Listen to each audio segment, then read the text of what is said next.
This is Heartland Focus with Tim Clark. Hey, good morning, and welcome to Heartland Focus. I'm your host, Tim Clark. This is Super Bowl weekend. Wow, I'm just so anticipating big fun. I just really, a lot of folks say, hey, which team do you favor? I really don't. I normally go with the underdog team, but I just really want a good game. Good game, some good food, some good company, and, just that's the vibe I'm looking for. As we know, this is Valentine's Day weekend, so to all the lovers out there, and love comes in so many forms, right? So it's just love. When you think about the heart of Valentine's Day, it really is about love. And that could be with a friend, showing love to a friend, showing love to a sibling, but just show love. And I tell you one thing, like that song says, what the world needs now is love, sweet love. I really think that is at the core of that will help get us through so many pain points if we practice and show more love. And so, and for the ladies out there, I want to just special Valentine's Day wish to you, but also to the fellas. Love comes in many forms, and it ain't just about the ladies, it's about the guys too. So ladies, show love to the fellas. Fellas, show love to the ladies. And that's how we just all get along, okay? It should come both ways. So Super Bowl weekend, we have Super Weekend celebration of Valentine's Day. And I think there was one other thing that's happening this weekend that I wanted to point out. No, really, before I get to that, I just wanted to take the time to really just send love and condolences to Sundiata Menelik and his family that was part of that tragedy that took place in Minneapolis, Amir Locke, and just wanted to let you know that we're praying and really give our thoughts and energy to that situation. Minneapolis, it's never going to be easy when you think about the conflict, the tension that a tragedy like that brings to a community and largely to a family. But I know one thing, if we don't figure out an opportunities to sit down to figure out that we need each other. We need each other. We need the police. We need a strong police that's by the people, for the people, and that there's accountability across the board in terms of everyone. But at the end of the day, we need each other. This is not a strategy of how do we defund. It really should be a strategy. How do we uplift and create strategies where people feel that we have a police force in this country? We're very fortunate here in Nebraska, in Omaha. I believe I've had Chief Smotter on my show many times, and I think the heart is right. His commitment and passion, transparency is there, and I think largely because he chooses to really stay engaged with the community. That's enough right now. I need to bring on my guest because she's got so much more to say. This is Black History Month, so I want to wish everybody a happy Black History Month. And we're going to talk, I want to bring on now Terry Sanders. Welcome to Heartland Focus, Terry. Crawford. Yes. What is... That's okay. I'm sorry. No, that's Crawford, okay. I am sorry. You carry that strong name, Crawford. And so my apologies. That's okay. But so as we look at, also let's talk before we jump in. So, talk about your role. Okay. You're a community fellow professor at UNO. Kind of just play that out for us a little bit. I'll be glad to. So you talked about different types of love, and one of them is love for our community that Yes. I don't believe we have enough conversations about. So this new role that I'm in at the University of Nebraska at Omaha in Service Learning Academy as a community fellow allows the opportunity to express that love for the community, also engage the community based on the assets that already exist in the community. So as part of this strategic initiative at UNO, which focuses on race, class, equity, and social issues, there are 2 projects that are in place right now.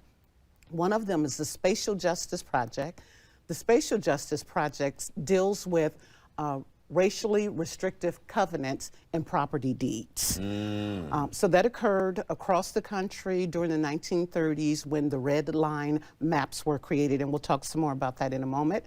So these racially restrictive covenants was a language that actually existed in the deeds that said you would not sell to immigrants, and some of them list derogatory terms for those immigrants. That's right. And also derogatory terms for people of color or black people in particular.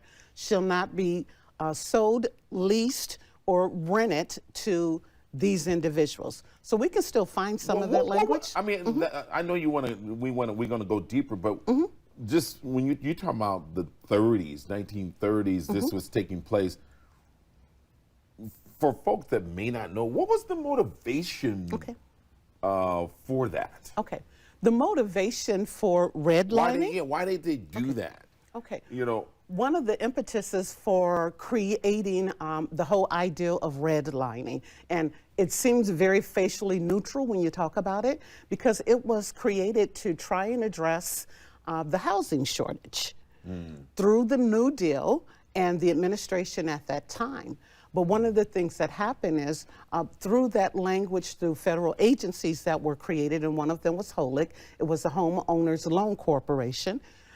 They decided as a whole, because of this racist ideology that existed in the country at that time, and I would argue still continues to have the remnants now. So what they decided is to identify certain areas in cities across the country. And they actually took a red marker to identify areas that were considered hazardous. The other areas were considered the green areas were the areas that were the best areas to make loans and other financial types of instruments that took place. By the time you got to the red line area, it basically foreclosed the opportunity, no pun intended, but it foreclosed the opportunity for all of those residents that were predominantly minority and predominantly ethnically different than the majority at the time. So it foreclosed the opportunities to own homes, to repair homes, to engage in other types of financial instruments that could be used to help uplift those communities. So without that opportunity, there was no opportunity to build wealth from those communities, generational wealth, because we know for us in the United States, one of the main indicators of wealth building is home ownership. That's right. Absolutely. So it foreclosed that opportunity at that time. Now I know, Terry Crawford. Yes. I know, Terry, that you talked about in terms of just some would argue that some of these practices are still taking place today, maybe in a more subtle way. But to your point, we're celebrating Black history. When you think about how many years did that go on, when you and then talk a little bit about the impact from a wealth and economics in terms of that. You're talking about generational wealth that really Black people missed out on because of those practices. That was it was written in terms of laws, and that was just absolutely, you know, policy procedures and laws that they could really practice and get away with. Absolutely. So before we get there, the Spatial Justice is the first project. The other one is the Redlining Project, which is the one that I'm the community fellow on. So what we're doing in the Redlining Project is engaging the community. We'll be building a community board, and we'll talk about that some later also, to make sure members of the community are in this board, that the community has a voice as to what some of these projects are going to look like. So to talk about what that impact was at that time, well, in the 1930s, as I said, it just foreclosed the opportunity. If you happen to live in one of those neighborhoods that was indicated as red line and hazardous, either you had to be engaged with agencies that engaged in predatory lending, astronomical rates, opportunities to take advantage of those that lived in those areas. Otherwise, you were not able to go through the mainstream types of avenues that everyone else outside of those red line areas could use. As part of some of that, you know, what also was it mixed in terms of where I think was it the Homestead Act, or where they gave, you know, I don't know what it was, but $500 you would buy, you know, they would buy a home, but also increase the rates. And a person would lose that home. And I mean, some of that is still happening when you had that crash in terms of just from the, where the housing industry just kind of bottom fell out. Absolutely. A lot of it was from those balloons or inflation, inflating interest rates, and people they couldn't afford to stay in the homes. Those were some of those predatory practices that we talked about, and those were happening in these red line areas. So actually started prior to the 1930s. This term redlining was coined in the 1960s by a professor of sociology by the name of McKnight. So he coined it in the 1960s as we started to deal with the fallout of exactly what redlining did to some of these neighborhoods. Okay. So as we have that discussion today, I've been having community conversations as we start to build the board that we'll talk some more about. As we're having these conversations, those that don't have the lived experiences of what it means to live in an impacted neighborhood that has these long-term effects of redlining, a lot of people think, okay, redlining happened in the 1930s. We know that it was a racially based predatory practice. We know that it had a devastating effect on some of those communities in the 1930s and the 1940s, and even into the 50s and the 60s. But a lot of people who don't have those lived experiences are under the impression, well, that was then. Why are we still having this conversation now? And don't necessarily realize the long-term effects and the impacts that are still happening in some of these neighborhoods. So let's do this. Take a break. You got to pay some bills. And let's come back and really just not only do a deeper dive in terms of just, I think you clearly state what it is, but really, what are we doing about it? I want to spend some time on how do we move people forward to action, to solutions on that. We can do that. Stay with us. When we come back, our guest, Terry Crawford, will talk about, we'll go a little deeper in terms of redlining and really what are we doing right now, 2022, when this practice is still taking place, and what can we do about it? Stay with me. I'll be right back. Hey, welcome back to Heartland Focus. My guest is Terry Crawford. Thank you so much for being here. This information about redlining is so important, especially as we look back to look forward. Yes. So when you think about redlining, talk a little bit about the impact that it has in terms of the communities. Okay, I'd be glad to do that. So one of the things that we've done and what we've looked at is three lenses, if you will, that we've looked at the impact on redlining. One of them is the physical and mental health of the individuals that lived in those, or continue to live in those redline areas. Another area is social and economic status and how it has affected the ability to generate wealth and also accumulate wealth in those redline areas. And then the third area would be in the area of legal and political and how there is a saturation of policing and those types of things that you talked about, kind of touched on a little bit. So let's take the first one. So I looked at a study that JAMA did, it's the Journal of American Medical Association. In 2019, they did an assessment. They took those redlining maps and just kind of juxtaposed it over those same existing census tracts in a contemporary sense. Looked at those same areas and several things, which comes as no surprise, is that those are the areas that have the highest number of poverty pockets, if you will. Also the highest number of minorities still continue today. So what was drawn as the red line maps in the 1930s and the 1950s, 60s also, continue to have that same impact for the individuals that live in that area. That's number one. Secondly, it also talks about the social determinants of the health outcomes right. for those that live in those areas.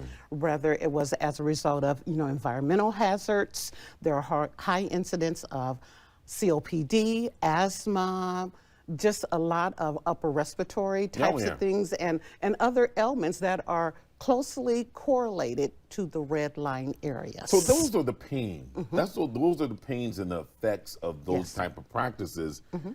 How do we spin? What's our way forward? How do we spin out of that? Okay. I think that's part of your job is awareness, education, but I would hope part of it is what's our way forward? How do we make it better, right? Absolutely, absolutely. So one of the things that we are doing that I'm really excited about is through the Addressing Redlining through Community Engagement and Service Learning Academy. Okay. One of the things that we are doing is building this community board to address what redlining looked like in Omaha, Nebraska. So if you can picture this in your minds and for the viewers, the red line area that is being addressed is about 38th Street to the river and Cummings Street to Sprague. That was the original red line area for us here in Omaha, Douglas County. And they probably expanded that. Absolutely. Probably to 72nd. It maybe goes Absolutely. out to 108th now. Out of necessity, it expanded right. because of some of the practices that were going on at Right. the time. But that was the original red line Okay. area. So what we are doing is addressing the community in several ways. Number one, we want to build this community board.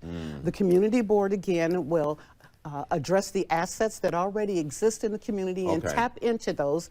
And what we are doing is requesting that individuals that are interested in serving on this community board to reach out to us. And I am also doing that outreach, and I will provide information as to Okay. how they can contact us. So especially as they really define boundaries and those redlining, I would think part of a solution, is redefining the game in terms of just value. Yes. And so what I'm looking at is, I would like to move back in some of those areas in which they originally cited as the red line areas. I want to move back because Yes. I think, to help eliminate that thought that you don't want to be in this bad area. And I have friends, executives that moved to Omaha and their agents, right away is like, Steer hey, them away from the area. exactly. Absolutely, because the stigma that was not based on anything scientific, there was Yeah. no research, there was no Yeah. evidence-based practices, it just had to do with a racist ideology.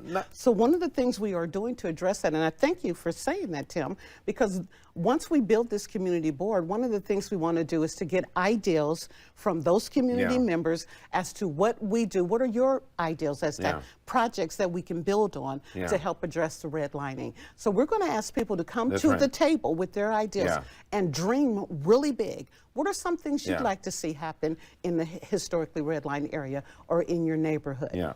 So the It's how board, you make people feel. absolutely. And you build. I think our sense of community.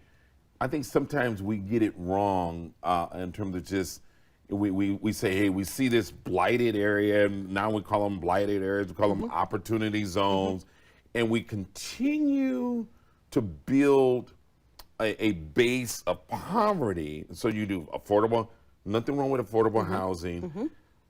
But what about more mixed use? What about you have to create more mixed use and get more middle class? What do you expect So to those put are those poor ideals. people in one area? Those are those ideals know? that we want to bring to the table, and you're absolutely right. We need bigger ideas about exactly how we make this work in the community. And here's what's important about that. Some of the things you mentioned are the deficits that are normally associated with blighted or redlined Yeah. areas. We're looking at the assets that already exist in those communities Assets. and address those assets as we build on projects. So this has to be individuals in the community that feel as though Yeah. maybe their voice have not been heard. So you have to live within the area that has been specified. Yeah. Either have a business there, Okay. an organization, Or work. a tie, or work there Okay. also, but not just a cursory existence in that area. We want you to have I'm a trying tie. to invest and live in there. I want to build some condos and bring people along with me, and so we can create a space to live, work, and play, and begin. I love what you're saying, Terry, in terms of just how do you build off the assets of a community that's and you I mean in South Omaha. When you think about immigrants that migrated to America, they had their pockets, and you can still see some resemblance of that. Absolutely. German areas, Italian areas, you know, Jewish areas. Everybody. There's lots of that history that existed in North Omaha at one time. So the boundaries change as people begin to move away. That's right. People begin to move away as a result of this redlining. There was white flight, and there were other things that caused people to move from the inner city. So you're absolutely right.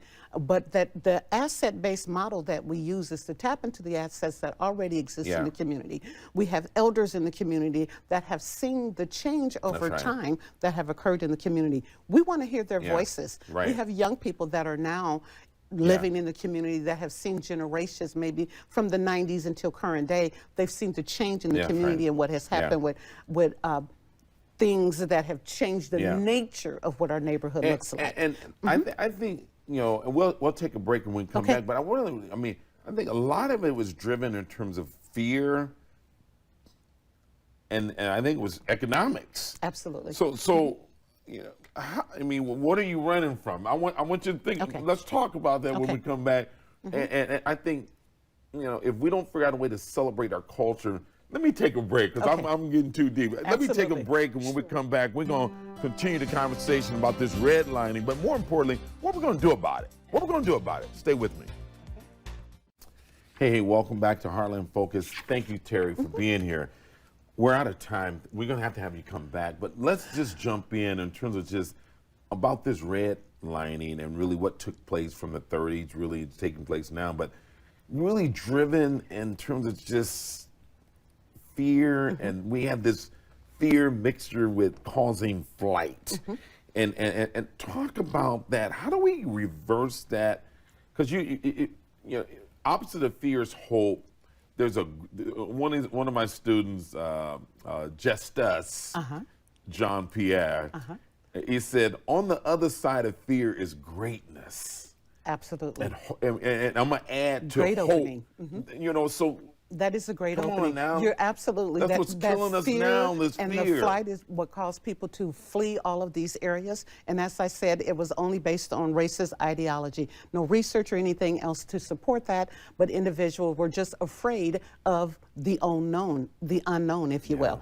So one of the things we have to do is to have these conversations to unpack this information as to how it continues to impact these neighborhoods, these zip codes, and these census tracts. One of the things we are doing to deal with this, as I said, is to build this community board. But in addition to building the community board, at the back end of all of this, the community board and the community itself will be the individuals that come up with the solutions as to what it is we're going to do. What would you like to see happen in your neighborhood? What would you like to see happen in your census tract? And then we talk about exactly how we get that funded and how we work with the school system, the P through K. Or all the way through the 12th grade, and also secondary at the University of Nebraska with the Service Learning Academy and faculty and staff. So this is going to be a collaboration of all of those parties, the community first and foremost, because we want to hear your voices and we want to tap into those assets. Secondly, we want to work with teachers in the educational system, and not just Omaha Public Schools, but all of the schools. All the school districts. So that we can collaborate on exactly what some of that service learning looks like from a teaching perspective and also with those students. And then we want to work with faculty and staff on campus at the University of Nebraska at Omaha. So that puts all of us in the midst of what these resolutions are going to be in Omaha, Nebraska. We've looked at some of the best practices across the United States, and we can talk about some other areas. Evanston, Illinois is one that I really want to talk about, but I don't know that we'll have the time to talk about what they did in Evanston. But we've looked at best practices. This is what we need to do in Omaha, Nebraska, and I'm really glad to be part of this whole movement and as a community fellow as we start the conversation. Now, are you guys spending time with like the real estate agents? Absolutely. And because that's a culture. I'm not saying all of them are bad, but I'm saying it's just like policing. you can have what policy and practices is two different things. Absolutely. And I think we got to begin to start to change culture and have consequences and hold people accountable. And so I really So really thank you hope, for raising that, Tim, Yeah. because that's absolutely the conversations we want to have with the community board. It will be a 10-member board, and those are the conversations they'll bring to the table. Should we bring in real estate agents? That's right. And even the real estate schools where they're learning That's the right. practice, because this information was actually in real estate manuals I know. across the United States That's right. that said, and they used terms like infiltration of the Negro. These were actually terms that were used in these Yeah. manuals. Yeah. So you're absolutely right. Although it became illegal in the 1960s, where the Supreme Court made many decisions as to how this practice no longer continues, but we never addressed the racism after the redlining. And we always, and that's part of what we're dealing with as a country now, is this, we leave so much unresolved. Absolutely. We don't want to have real conversations about racism, about policing in this country, about just all these isms and things that we're dealing with. If we just, you can't begin to start healing unless you acknowledge what you're trying to heal. Absolutely true. Man, I'm out of time, Terry, and so Can I give some contact information before give we that go? real quick. Yep. Okay, so for the viewers that are interested in taking part in the community board, you can go to the UNO website, to the Service Learning Academy, and we will have the application posted on the website. And you can contact me at tcrawford@unomaha.edu. I'll be glad to have the conversation on. with you. Thank you so much. Hey, thank you. Hey, that's all for this episode of Heartland Focus. Make today the beginning of your best year yet. Do what it takes. Health first. 2022 is about your health and wellness. Do what it takes to lean forward.